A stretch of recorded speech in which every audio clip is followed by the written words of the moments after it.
I was doing these headshots, and you have to put your body in such ridiculous positions. Like they're like, be perfectly up. She's like taller. I'm already, you and I are like close in height, I think. I'm like 5'10", 5'11" in there. Yeah. So she's like taller, and then she's like neck longer, and then she's like chin forward, but then chin down. Yes. So you're just at like, the same time. okay. You can't, how do I do that? Anyways, your work involves a lot of complex body positioning and sustained positions, especially for shoots, because photographers will be like, they'll find that exact angle that they love. Yes. How do you, going back to kind of chronic illness and dynamic disability, how do you cope with a job where you have demands? You are self-employed, you have clients that expect to get a certain outcome. Like, how do you actually do this? You definitely have to make quite a lot of sacrifices when you're at a job, because obviously, like, they don't really care, which is sad to say, but it's the truth. You know, time is money, so they want efficiency. And if I'm going, oh, you know, I have to sit down and rest for a second and not hold this position, I'm costing them money. So instead, I've found sort of like methods to navigate photo shoots. So instead of holding a position for an extended period of time, I'll just slowly move between positions, like just flow between positions, like a little bit of a dance. And that sort of like flowing movement actually allows my body like periods of rest almost.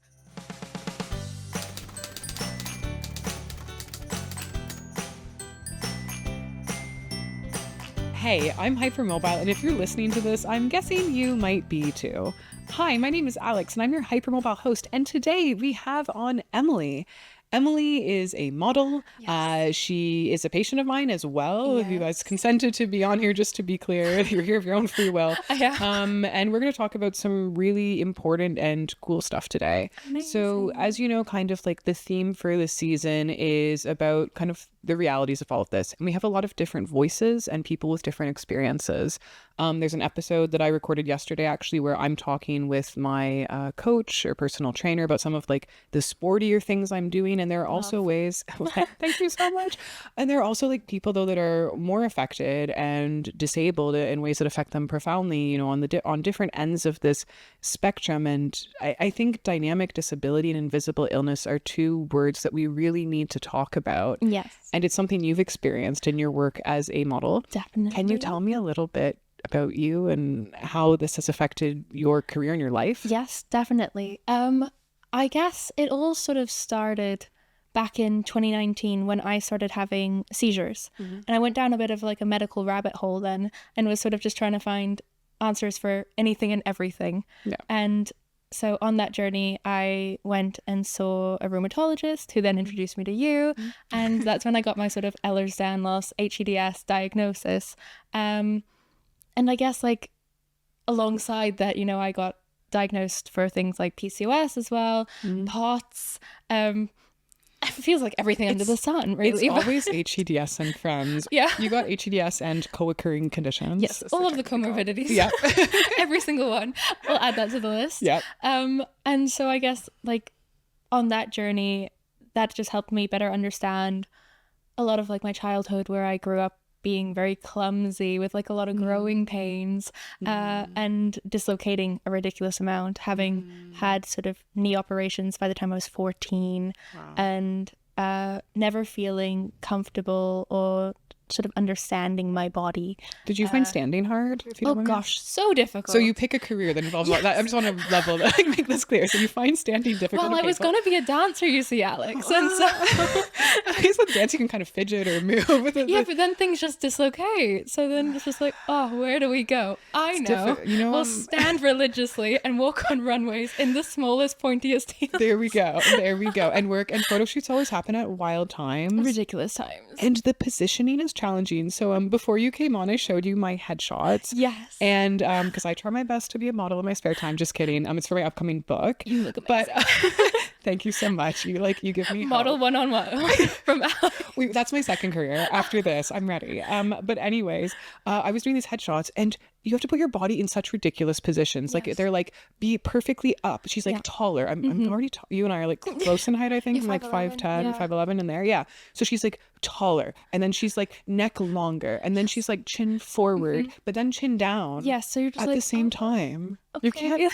How do I do Anyways, your work involves a lot of complex body positioning and sustained positions, especially for shoots, because photographers will be like, they'll find that exact angle that they love. Yes. How do you, going back to kind of chronic illness and dynamic disability, how do you cope with a job where you have demands? You are self-employed, you have clients that expect to get a certain outcome. Like, how do you actually do this? You definitely have to make quite a lot of sacrifices when you're at a job, because obviously, like, they don't really care, which is sad to say, but it's the truth. Time is money, so they want efficiency. And if I'm going, I have to sit down and rest for a second and not hold this position, I'm costing them money. So instead, I've found sort of like methods to navigate photo shoots. So instead of holding a position for an extended period of time, I'll just slowly move between positions, like just flow between positions, like a little bit of a dance. And that sort of like flowing movement actually allows my body like periods of rest almost. It's fidgeting. It's fidgeting. It's just like you fidget. Beautiful for fidgeting. Yeah, you fidget in a beautiful way. And my mom would joke about me doing the potty dance when I was like 20. Okay. That's me. She's like, Alex, like, why are you moving all the time? And I'm like, I'm trying. I just need to. Yeah, I'm just trying to not be in so much pain. I have to say, by the way, we talked about this before the show a little bit. So I send all my guests like this little note and I say, we're going to be on camera. So basic on-camera rules, no stripes, no prints. No, I would never do things like that. No large logos. There's no You come with a hoodie with a large logo. Yes. I love it. And I have to say, having seen some of your content, the whole moving while posing thing, is that like a Coco Rocha influence thing that you learned? Definitely influenced by Coco. Before sort of learning from Coco and going to New York and working with her, I did it a little bit, but it was very abrupt the way I would just sort of switch between poses. So instead of flowing kind of in a balletic almost way, I would move quite sharply between the movements, which honestly probably injured me more. And then since going to see Coco, her way of shifting between poses is for aesthetic reasons, supposedly. But it actually also really helps with the hypermobility and sort of just allowing my body to fidget and get its rest between shots, which is just a win-win, really. No, it's brilliant, honestly, too. And we touch on scientific things throughout this podcast. I try and drop in some physiology, in a fun, casual, conversational way. And I have to say before I go into this is not medical advice, okay? You need to speak to your appropriately qualified healthcare providers, your medical doctors for medical advice that's right for you. But what you're saying about like moving between poses makes so much sense to me, because you're basically, firstly, you're keeping your muscles engaged, which is going to help keep your joints more stable and prevent any abnormal movements like subluxations or potential dislocation, or even just painful movement that's at that end range. That's not quite a subluxation, but we still don't want to hang out there probably. But it's also helping probably with your autonomic nervous system function and blood flow around your body, in the sense that your muscles are having to contract a little bit, which is going to help get blood out of your long legs back to the rest of you, and your long arms as well. No, exactly. And then also I like to, going to shoots and like leaving shoots, I always wear compressive clothing just to try and like add to that movement of blood throughout my body. So I live in my compression socks. I have an extra pair in my bag at all times, just so that like if my legs are pulling really badly, then I can just... Did you try my favorite leggings? Yes, love them. We can give them a shout out. I don't have a sponsor, but if LNDR wanted to sponsor me, they could. They should. They could. Yeah, I think so. The LNDR chisel leggings, like, I swear by them. They're not a medical device. Again, if someone's being told, like, look, you need to get your medically whatever size specialist bespoke compression garments from your physiotherapist, do that. Listen to your medical doctor, please. Please, everyone, do that. But the LNDR chisel leggings, like, they're so thick. Yeah, they're expensive. I may or may not have gotten a few pairs off Vinted, because people buy them and then they're upset by the level of compression. Well, because a lot of people find it uncomfortable. Yes. Whereas when you have Ehlers-Danlos in all forms, that compression actually like it adds to joint support. So that's why I live in corsets. Like I'm wearing my corsets today. I live in them. They are the best. People question that. They're like, why would you put yourself through that level of suffering? I'm like, it's not. It gives me back support. It gives my hips support. And I feel so much more comfortable. My ribs. Yeah. Everything just feels... It's like scaffolding, you know. Exactly. It's no, my mom had this corset dress, like a really cute one. It was like polka dots white with teal polka dots and stuff. And I was obsessed with it when I was a teenager. It was kind of like almost like I don't know, 50s style, like a flared skirt. Yeah. And it was really cute. Anyways, and I now realize I loved it because it felt so comfortable. Like I was just wearing it to chill at home. And I'm just Exactly. like, this is the most comfortable thing ever. And I always remember too going into like Lululemon in different stores, and I would be like, I'm here for your most compressive leggings. And they're like, oh, what are they for? And I'd be like, studying, just Relaxing. hanging out at home. And they're like, oh, but don't you want our less compress? And I'm like, no, I'm like, I like compression. And so if you're someone listening to this, you like compression, like you might want to be thinking about some normal things thing. there. I have to ask you though. So when I wear my thick leggings, which again, they save me. Like you've seen me wear them at clinic Yes. even, and I used to be self-conscious about that because I want to look like a professional, okay? But I think good healthcare professionals take care of their own health, and if that means I sometimes wear compressive leggings to work, So be it. I feel like patients are happy just No, exactly. making good decisions. But I sometimes get marks on my legs or indentations.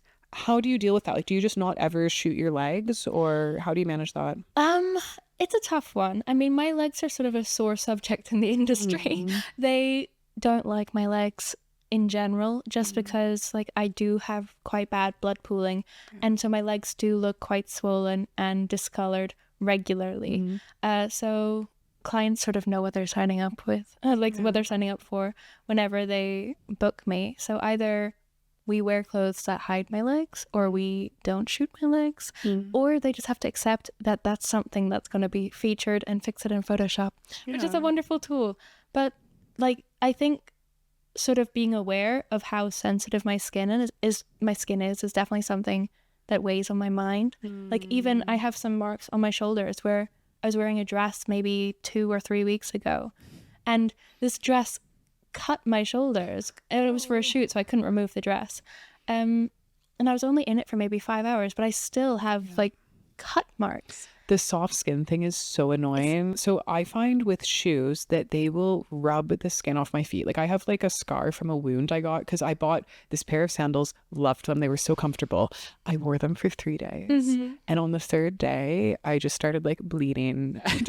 But again, this is like a normal thing, and I knew, because this is my whole life and this is all I do is think about this stuff. I was like, oh, this makes sense because I have done the forbidden thing of wear a comfortable shoe for too many days in a row. And what I really need is a bigger shoe collection with a different sandal for every day of the week. Yes. Yeah. Do you do that? I do. I try and switch as often as I can. So like one day I'll wear my boots, which I love, because for some reason being in like elevated shoes really helps with hip pain for me. You're not the only one. I did a video I've never once. understood it. But... Okay, so I did a video once. It was an Olivia Rodrigo, like, I don't know, one of the song lyrics or whatever. And I talked about like wearing heels. Like it was about how like sometimes I do bad things, like wear heels. That's what I said, because I love, I don't know, when you're a tall person, like there's nothing better than wearing a 6-inch heel.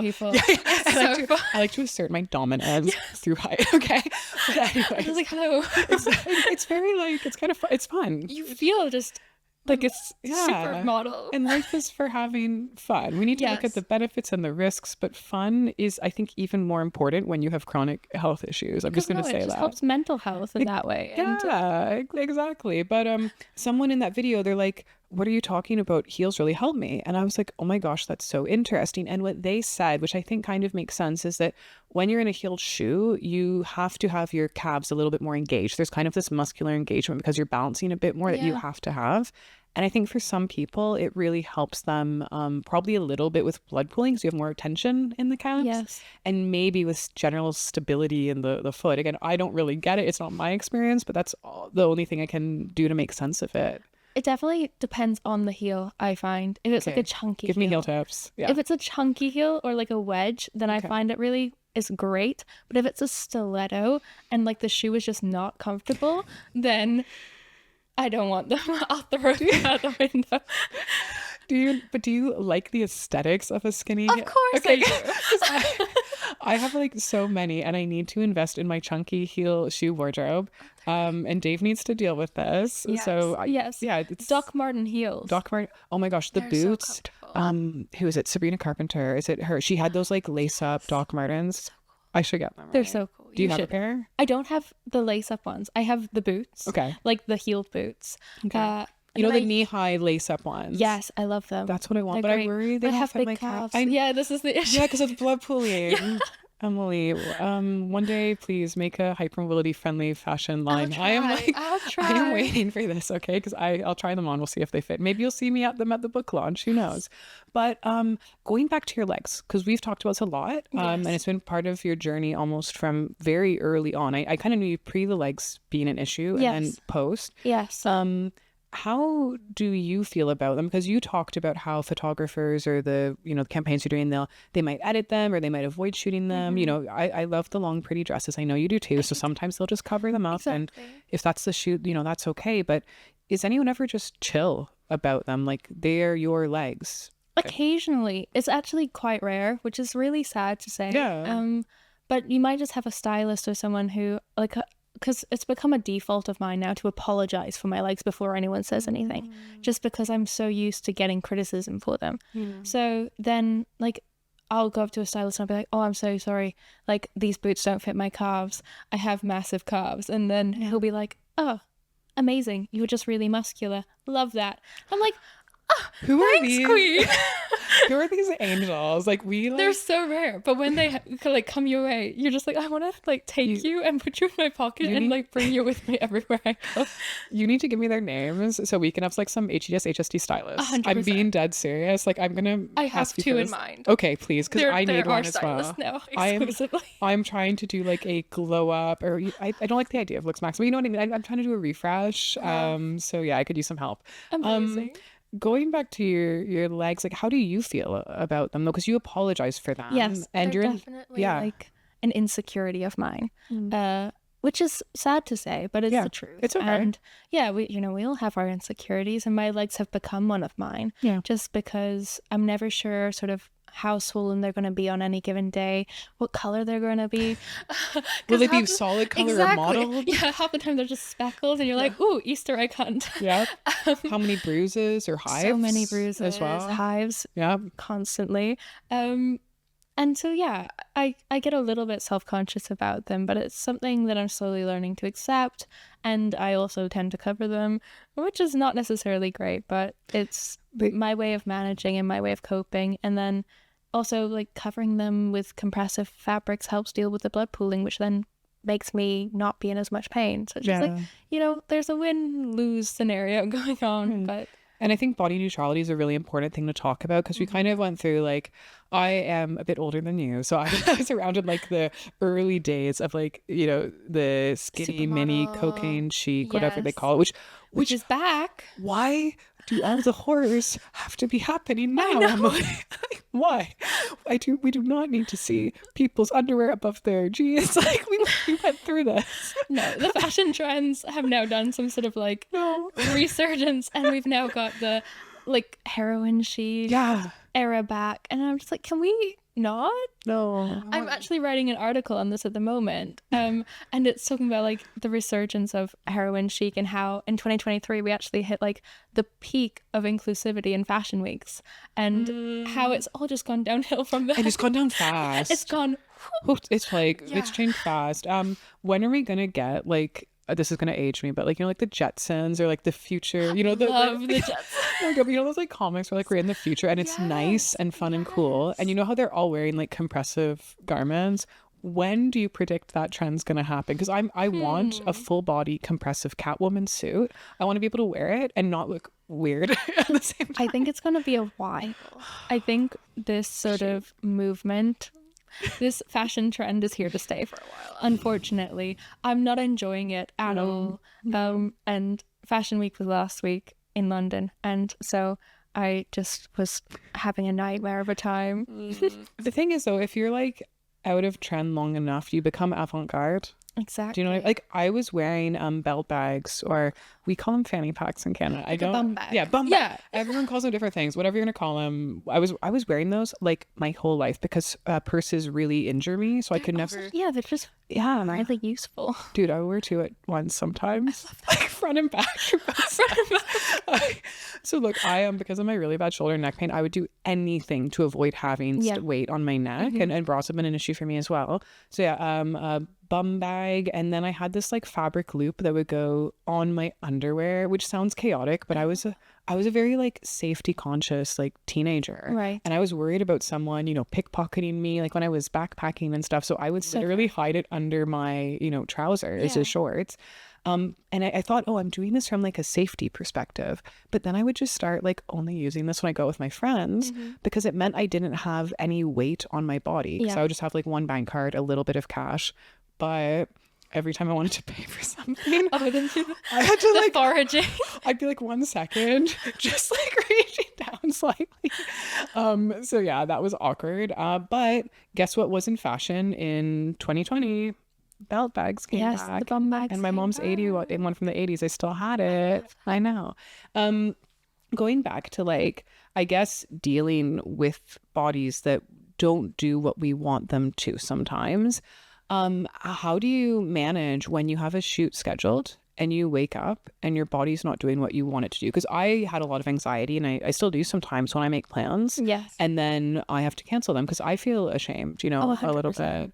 bit. So yeah, how do you manage that when you have people, paying to work with you? It's definitely a difficult one, and I have been guilty of sort of having to cancel in the past, and I sort of just hope and pray that people understand why. Yeah. So I'm very upfront from the get-go about my conditions and about like what symptoms could look like and what a bad day could look like, so people are prepared. But then also, obviously, you have to work through those days sometimes because we need to earn money. We gotta pay bills. We gotta pay bills. Unfortunately, gotta pay bills. There are days I've not felt so hot, but I have like, again, I will never come in if I have something where I'm worried about, infecting someone or doing significant harm to myself. But if I'm having a day where just my blood pooling symptoms are bad, like, that throbbing heavy like feeling where everything just aches, I need to pay bills, so I will work through it. I'll put on my little compression leggings, cross my fingers, be like, let's just not feel worse after seeing patients, and then try to get through the day. So sometimes I know the narrative out there, and we see some content creators in this space who are like, you need to like prioritize your health above everything else always, and it's like I can't. I wish I could. Literally cannot, because otherwise bills aren't going to be paid. I won't have a roof over my head. I won't have any friends. And then your health will get worse. Exactly, because then your mental health takes a toll as well, and that's not going to help anyone. And so not having money and having health issues is worse than being in pain, but being able to pay your rent. That's like exactly. That is how we do that. So thank you for sharing some real talk on this, because like even sometimes I'm like, oh my gosh, like I'm working so much, I'm not doing what I should be doing. But it's a sacrifice we have to make sometimes. And that's a hard one to sort of navigate. It's sort of working out how much you can work.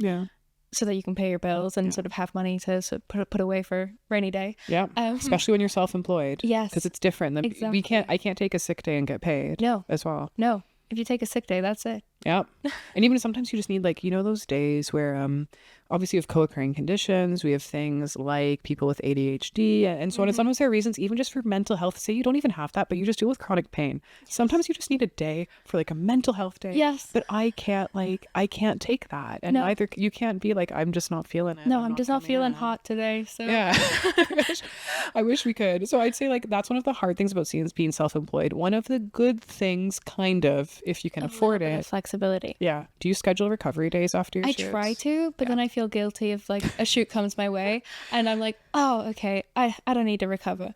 And then like this month I've been so guilty of that, which is why I think I sort of have been sick the last week. Because I had 1, maybe 2 days off the entire month. That's including weekends. Thank you for being here, by the way. I know we did talk about this, and I just want to be clear, like I was like, if you cannot make it, the show will survive. No, exactly. The listeners and viewers will just have to hear me talk. I want it to come. No, they're happy you're here because people I've Whine done, at them down the mic. I have done 2 seasons of the Alex show, and like it's a lot, and then it's just me talking, and I love you talking though. but it's hard to talk to yourself. Hi Alex, how are you today? Oh, not well. It is difficult. Emily, can we pivot a little bit to talk about like dating, if you're okay with that? Yes, of course. So firstly, we are in London. Yes. London is chaos. Absolutely. You're dealing with chronic health issues, which are Yes. also chaos. That's what I would describe hEDS Oh, and yes. HSD as, and everything 100%. else. How are things going? That's a tough question to ask.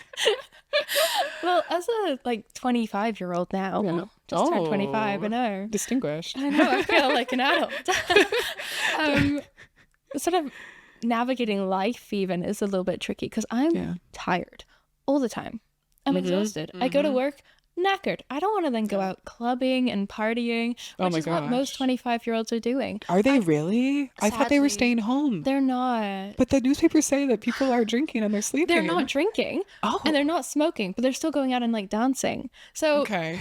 I know. I'm like, okay.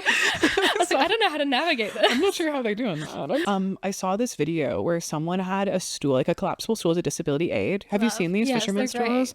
Yeah, so I turned to Dave because I've never been clubbing in London. Maybe for the book launch or the evening event. Maybe. Don't make me.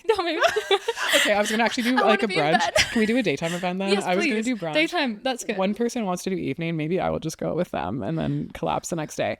But I Yes. saw this video with this collapsible stool and I look at Dave and I was like, oh my God, I can take this with me to a club. And then I have a seat. And I don't have to sit with weird, sorry, I shouldn't say weird people. I'm never gonna get invited to be a All these people. yeah, all these people. But yeah, then I don't have to make friends to be able to have a No, seat because that's exactly. always I just want to sit. I don't want to really talk to you know, Strangers, I don't want to talk to you. stranger danger. Yes, But then Dave definitely. said that the bouncers probably wouldn't like me bringing a stool No. in because it's like a weapon. Yes, they have an issue with it. Have you tried? I've tried sort of bringing different things, so Like a mobility cane? aids, exactly, like a cane, and they're like, you look young and able-bodied. Well, they won't say that. They're like, That's their you're young and thinking. healthy. Why do you have a They're like cane? you're plotting. Yeah, exactly. You look Disability like you're aid coming pads. into here to attack people. Oh And my I'm like, God. I promise I'm just using it to walk. It's But are they not aware of how standing hurts? I don't think so. So we were just talking about how people's fitness levels can be so different and what Yes. they're doing.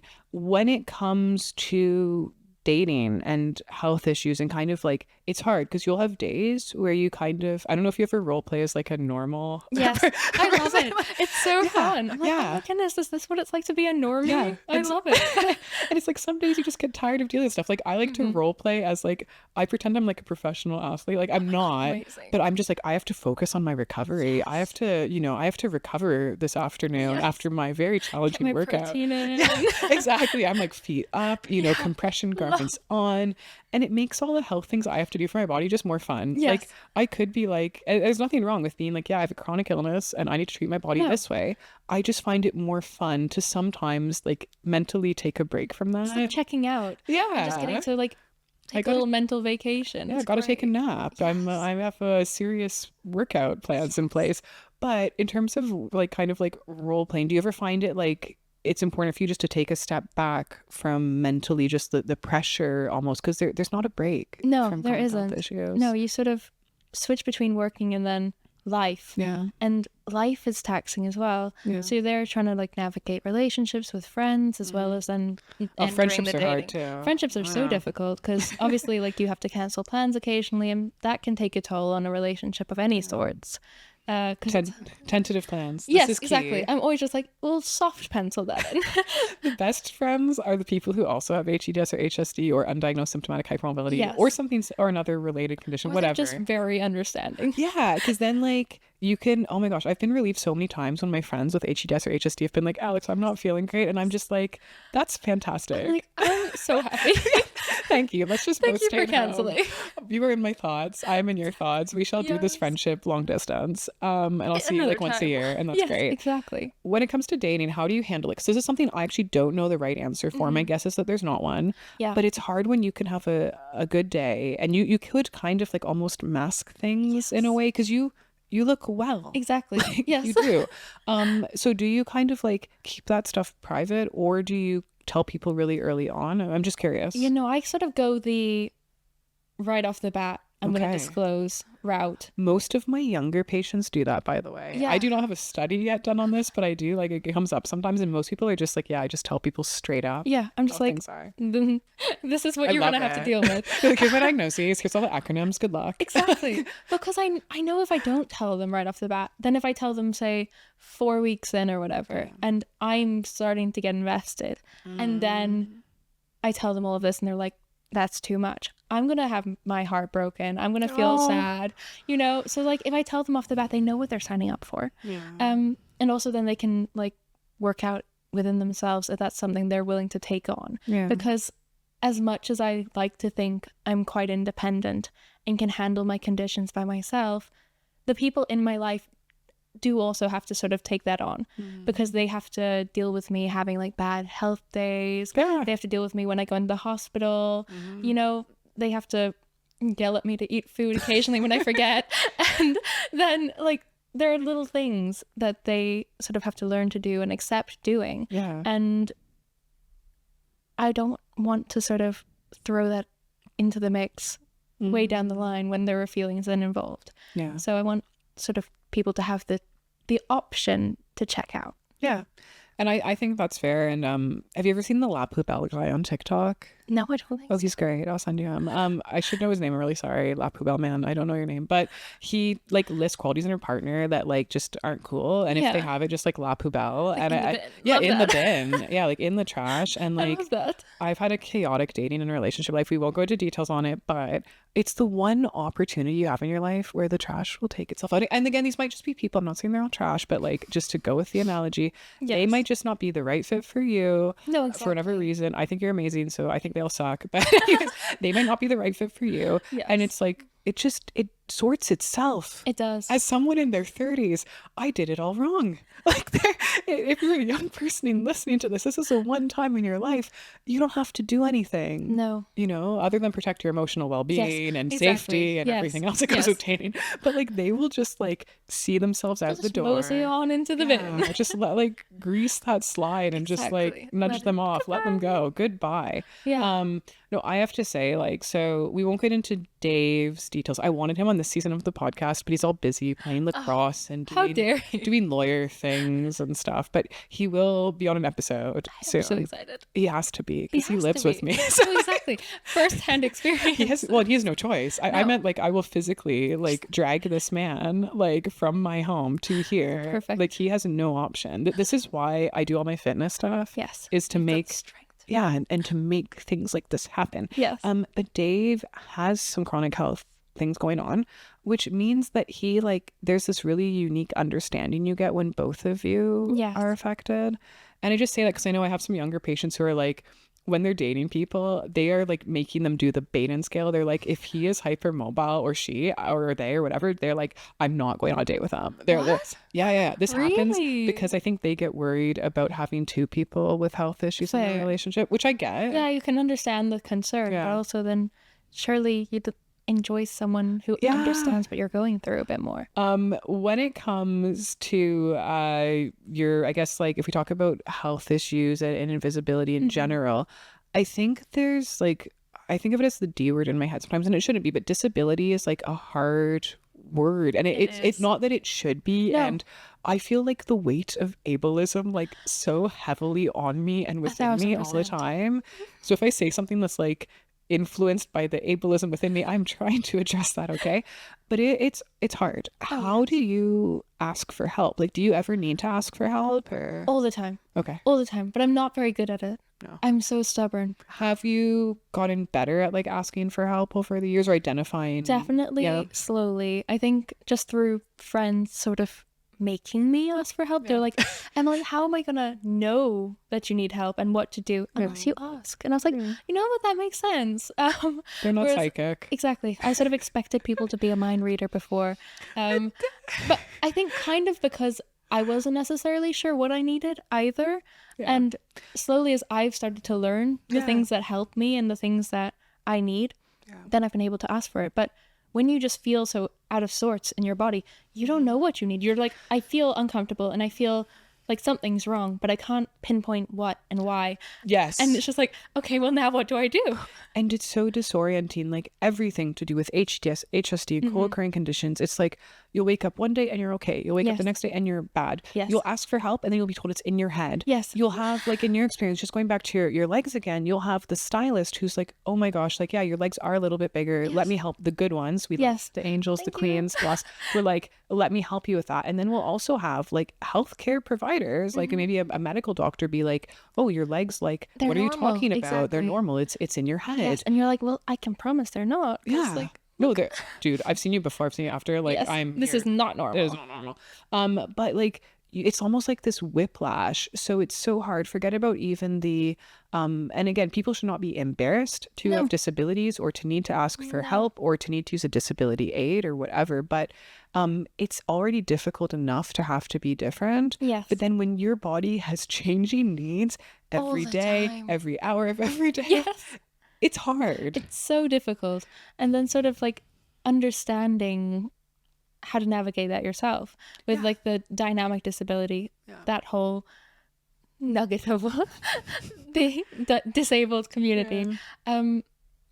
Like navigating that within yourself is really challenging because you're like, I can't understand how yesterday I could literally go and climb a mountain. And today I can't even get up to make myself a cup of tea. And it's just like the duality of that messes with your mind. And then, so then trying to get someone else to understand that is so difficult. It's hard, especially when they don't have stuff going on. So again, some of my patients and I will disagree with me, but like I obviously am very happy in my relationship, but like I rate being with someone who gets it because then like Dave will just bring me like a blanket or he'll be like, Alex, do you want to play some video games or whatever? He will just like, put a pillow under your eyes. or he'll be like, Alex, you need to like take a rest. And he is like, so, because he's been there and he gets it. So like it does help having that partner sometimes to be able to like in that ideal situation be able to support you in that way, certainly.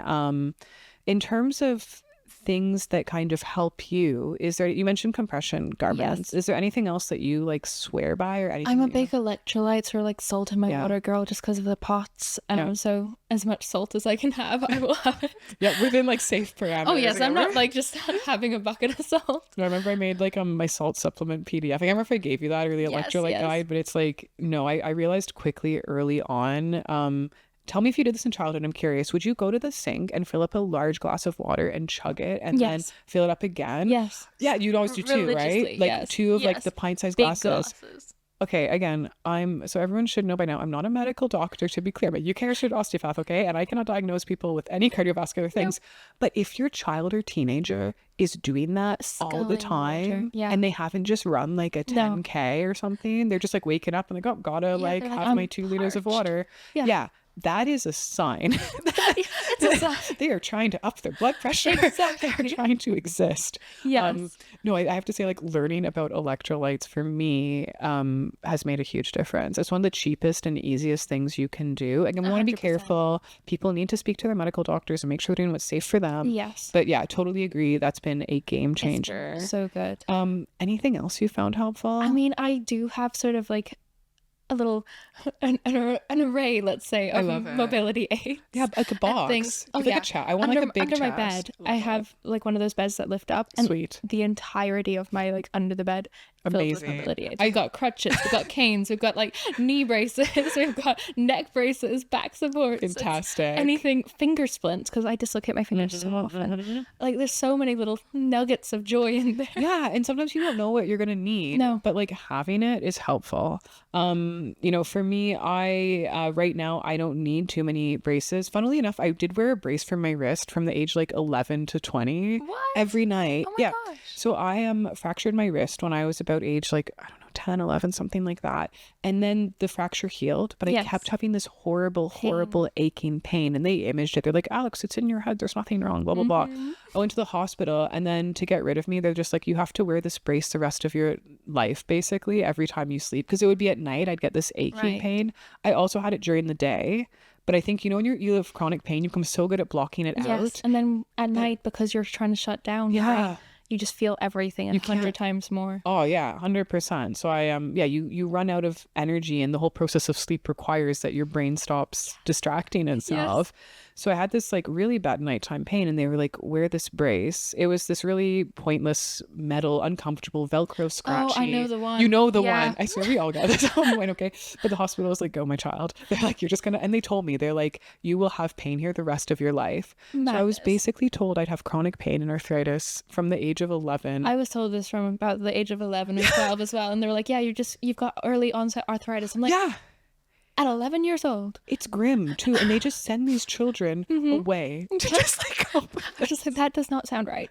Okay. But yeah, that I felt so happy. I was able, luckily, to be able to sort out that injury. It's part of like kind of my origin story. It was the Yeah. thing that gave me hope that manual therapy and exercise can actually do something, because Yes. I'd written off this entire industry, quite frankly, which is why if you told me that I'd be working in this field, I would be shocked. If you told me like age 18, like, Alex, you're going to be an osteopath and help people with muscle and joint pain through manual therapy and exercise, I would be like, no, you're joking. Absolutely not. Telling lies.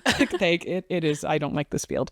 But I have to say that being able to, you know, have that brace when I needed it, firstly, Yes. I'm happy that I was given something. The option. Exactly. And I wish I'd had a bit more support, but at least it was something. And being able to then, you know, be like, I have outgrown this, I don't need this. But also through my learning about dynamic disability and chronic illness and health, you know, my own journey and that of my patients, being like, you know what, when my fingers are hurting, it can help to wear a finger splint sometimes, or just having that confidence to kind of build this box. Yes, exactly. Because I think a lot of people question it just in day-to-day life again, because the average person doesn't know what a dynamic disability is. Yeah. So seeing you one day walking in on like crutches or using a cane, and the next day you're running in, they're just like, how does this work? Yeah, they get confused, and I do get that, because growing up, especially, like, again, I was growing up kind of in the 90s and so on, and things have improved. People always think like when we get older, you're like, oh, things must have improved a bunch. They haven't. I know. No. They have not improved, okay, to be clear. But like when I was little, I would have been very surprised if I'd seen someone in a wheelchair stand up. Yes. Just because I didn't have that education. No, exactly. But the concept of dynamic disability is so important for this field. Yes. It's been important for my own journey as well. Can you explain to our listeners and viewers a little bit about how you define dynamic disability, just in like a conversational, casual tone? I guess it's just like a disability in which every day you require something different and your body presents differently. Yeah. So I see disabilities in general as like a spectrum. One day you might be on sort of the extreme end of the spectrum and you might require mobility aids. You might not be able to get out of bed. You might have sort of limited mobility function. Yeah. And then on another day you might be great. You might not feel any pain. You might not need any support, and you might just be able to go out and run a 10K if you wanted to. If you want to, we If you want to, you know, you don't have to, but if you wanted to, you could. Yeah. And so understanding that you can shift between either end any second of every day. Yeah. So that's sort of how I view a dynamic And disability. every second of every day is so important, because you can feel fine until you don't. Because I think Exactly. sometimes people think, oh, I'll wake up on a certain day and I'll know how I feel. It's going to and be a like, good day. And it's just like, well, that's not necessarily the case. sometimes those are the worst days, because you get your hopes up. You're like, I'm gonna do this, I'm gonna do this, and then you just like crash. Yeah. And so it's just like, it's like constant whiplash, Yes. basically. And you wake up and you're like, I've got unlimited spoons today. I'm just going to use all of them.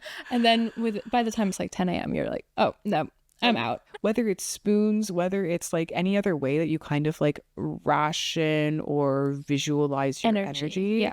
It's like sometimes the power bar analogy on a phone works Yes. really well. Also, I think there's a little bit of a lack of knowledge within the medical industry regarding hEDS, HSD, Ehlers-Danlos in general, because they still sort of see it as this, oh, you're just hypermobile. Like, that's not a thing to acknowledge. That's not a condition. Like, you're just a little bit flexible. Yeah. And so whenever I go into the hospital for like one of my other conditions, and that like anytime I have a flare up regarding any of them, and I say like, oh, I have hEDS, and they're like, oh, okay, and I'm like, well, you have to understand that the way you treat me now has to change, because if you use things like anesthetics, I'm not going to react well. Like, I have really bad reactions to anesthetics. I never wake up. Like, oh no. well, no, not in that This got dark real fast. No, Okay. but like it takes me a long time to wake up. And you have safe medical support for this, Yes. right? Like you've talked with medical. I'm going to kick you out of this. No, Okay, fine. You've talked to your medical doctors. They're supervising you. Yes. Thank you, Emily's medical doctors. Okay, continue. So yeah, but it permeates every single aspect, Exactly. not only of your existence and of your healthcare. Because earlier we were talking about relationships, and you're like, yeah, it's just like it's little things around the house. And I wanted to interrupt. I try real hard to not interrupt people on here, but I was like, no, it's not little things. It's like everything. Yes. Like, oh my gosh, the weight of the plates that Dave and I get. Like, No, you have to make sure you light. assess it. Yeah, the weight of the pans. Yeah. I want to gosh. use cast My pans iron. injure me so badly because I have like cast iron pans. Why? Because I love to cook and like I trained as a chef for a while. Stainless and- steel. I know, but it's not quite the same From from a chef aspect. Really good stainless steel is nice. Yes, it is. I know but it's not the same. It cast doesn't retain iron. heat. I know. I Which don't is know. when then I hope there's like someone in my house that I can be like, hey, you, can you? Yeah, this is what we need. We need some friends who are affected. Exactly. But yeah, no, it's like it impacts every single aspect of my existence. Yes. Like one of my saddest memories is it was the last time I ever got to go shopping with my mom before she died, which is why like clothing is hard for me because it does make me sad. And we were in the mall and I just had this itchiness on my inner thigh, like by the seam of a pair of jeans. And this is when you think you're losing your mind. And now I know that I was having a weird just nerve reaction of some type. Yeah. I'm not diagnosed with MCAS. And again, I'm not going to say I have that, but I do have some weird skin sensitivity symptoms to be updated maybe in future. But I was like just walking around the mall, living my best life. And this intense itching pain sensation. I thought it was like a piece of plastic thread that was stabbing me in the thigh. So I ruined that whole last time ever shopping with my mom in a mall and being normal by having to go to the bathroom, pulling my jeans down. I bought a new pair of jeans. Just to like get rid of the sensation. And I didn't realize now, I think it was probably a small fiber neuropathy because I'll have patches of skin that feel like they're just burning or going weird. And I used to think I was getting cleaning like product on my skin. Yes. And I would just like throw out stuff in the house and be like, no, this is what it is. Now I know I wasn't losing my mind. No. It was my body being stupid in some ways, which is just like, it's hard, the psychological management of 100%. No, I had similar things happen in school. With clothing? Like with clothing. Dude. And I would be wearing like a jumper, which would have like a zip or something that would just like not work well with my skin. And it got to the point where I was having such like visceral reactions that like it felt like someone was either like hitting me with something or like throwing something at me. So I would turn around in class in school and I'd be like, oh, who's doing that? Yeah. There'd be no one behind me because like no one was doing anything. It was just my clothes. And so then I thought I was losing my mind. And only sort of through time have I realized that it was just my clothes that were just causing this reaction.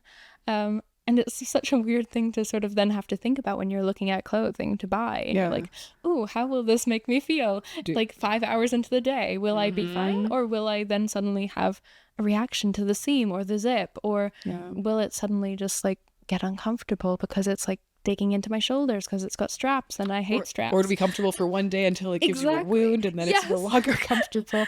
No, none of this is easy. That's why you've seen me kind of go through the journey of my book. You're one of the few people who's been here from before the book. Maybe you'll be here after the book. Still seen me, who knows? But with the book, like that's why I've been so passionate about this book because I'll never get like that shopping trip back with my mom. And I wish that I had just known in my head that it was just my skin being silly. It wouldn't have made the sensation go away, but it would have helped me not be so like upset and confused by it. And there's something to be said. I always say like, you know, we want to know the knowable and manage the manageable, treat the treatable, but by at least knowing the stuff, even that can't be treated or can't be managed particularly, just knowing that gives you this weird sense of like peace. Yes. Can I call it that? Yes, I think so. Because I definitely was very confused growing up about my body because I had no idea what was going on. Like I would see my sisters and they would be very active, never have pain, never get injured really, never get sick. Like, really? Yeah, they were superheroes. Like superhuman. Are they hypermobile. I don't know if you can say or not. No, they're not. Dude, my brother's not hypermobile. Weirdest thing of my life. Well, both my sisters are adopted as well, so Okay, there different we go. genetics. Fair so enough. you know they That makes more they have sense. superior genetics. Yeah, my brother, I'm like, I question things now, but yeah, they would just be going about living their best life. Yes, and then I'd be there with back pain and neck pain at 9 years old. Yeah. And my mom and dad would just think I was like making things up. They were Yeah. like, you know, you're a 9-year-old. Like, how bad can your back and neck pain be? And I'd be in agony, like crying and screaming some days because I was in so much pain. And then I developed migraines at 9 years old, Yeah. and then would be in pain for like 25 days a month. Did you find some of your childhood pain worse or as intense as some of the pain you found in adulthood? Definitely. Yeah. Okay, me too. It's always like really good. If someone was like, Alex, do you want to be 9 again or 16 or 21? I'm like, dear Nope. God, no. Like, we are not Avoid doing those Freaky years. Friday for that. Like, Some of please. those years were just horrific. And it's just like, I'd rather not go back to that. Thank you very much. My guess, I don't know if there's an explanation for it. Growing pains, firstly, do not exist.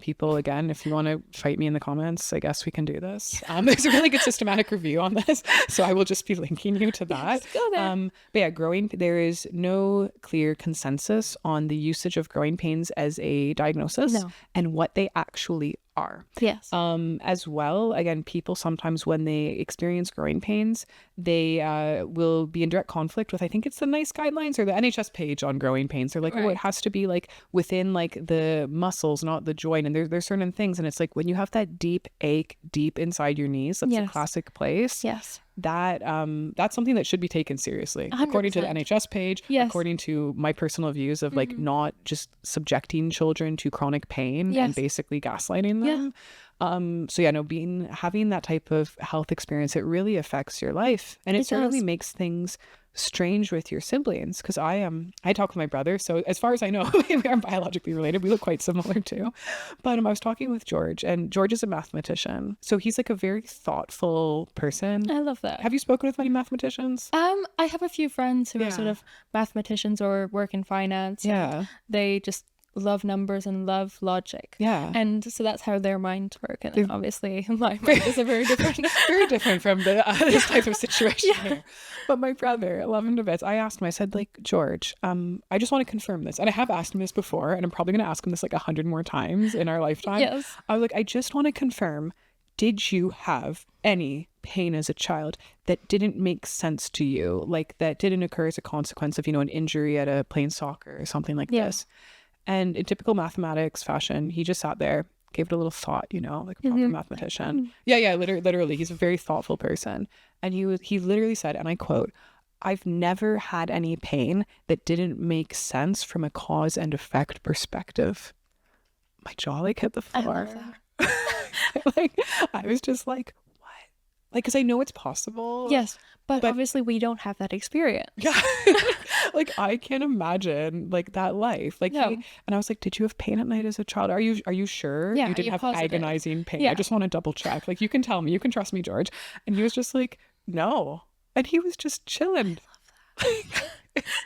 It's so weird. No, I mean, I shared a room with my sisters growing up. Like, that was just the house we were in. Yeah. And so like at night, I would spend the entire night tossing and turning, trying to get comfortable because I'd be in so much pain. And they'd just be there like, did you get nervous to go to sleep too because of the pain? so nervous. I never wanted to go to bed. Yeah. And then I'd be up first thing in the morning because I was like, finally, I don't have to be in bed. So I was just always exhausted. I was the same way. Early up, I'm like, we're getting out of bed because bed is like the bad place. Bed is where pain evil. happens. I avoid bed. But standing hurts too. Yes, so that's Sitting like, hurts. everything hurts. It's difficult. Emily, it has been such a delight to have you on today. I have to say, I hope we can do this again one day. We've talked about so many things, I have to say.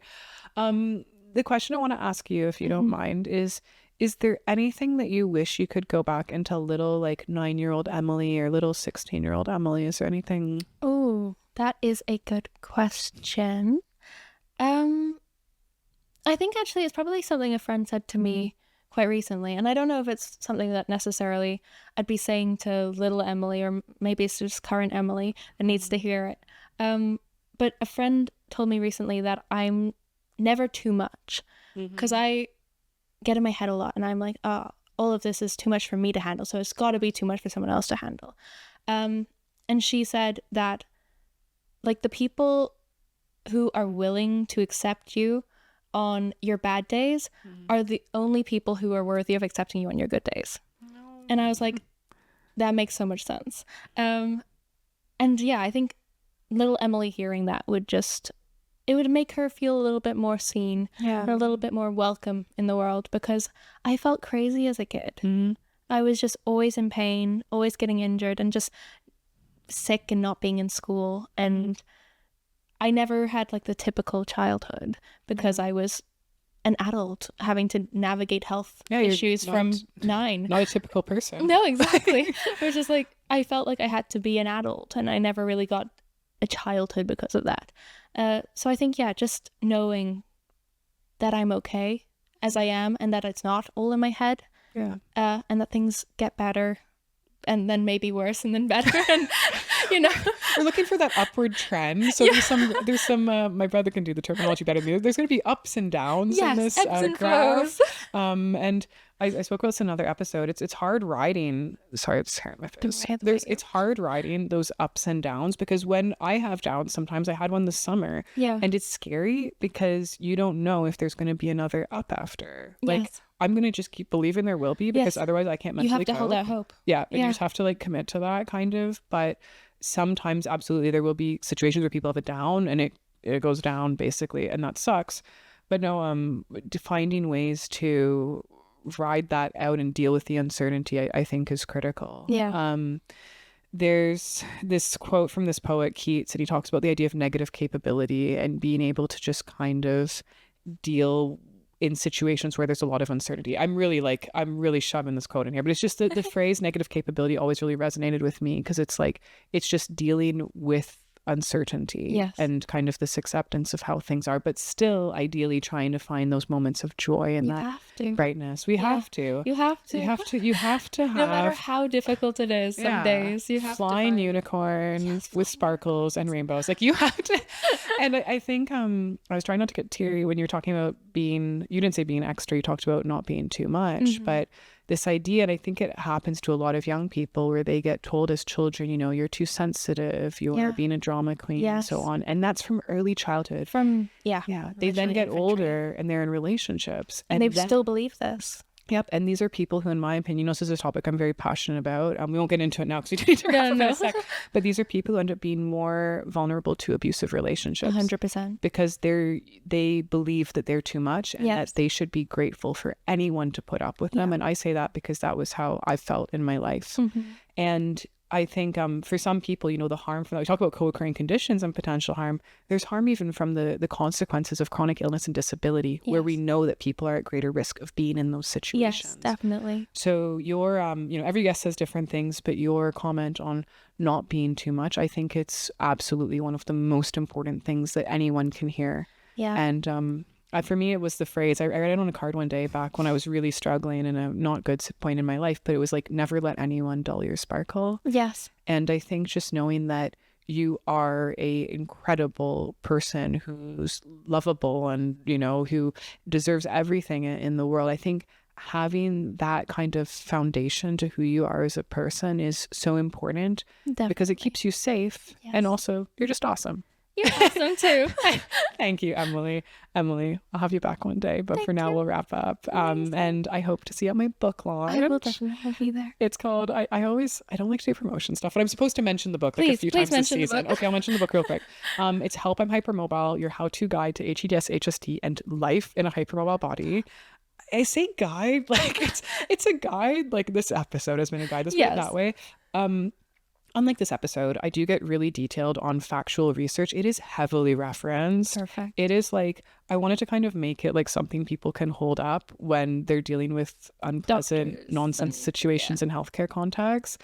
So it is heavily referenced. Again, I know I'm not a medical doctor, but I can read research. I can work with research assistants and different people in different fields, and we can write an incredible nonfiction book that's factual, informational, and reasonably fun to read. As someone who definitely, needs things in a concise and accessible way, I have tried to make it lightweight, to not injure hands, accessible, fun, and also we touch on things like, and this is why I have to have you back on, clothing, like, I don't know, things like, I have hEDS, can I get a tattoo? It's like, again, it's not medical advice, but there are certain things that you might want to think of and talk with your doctor about.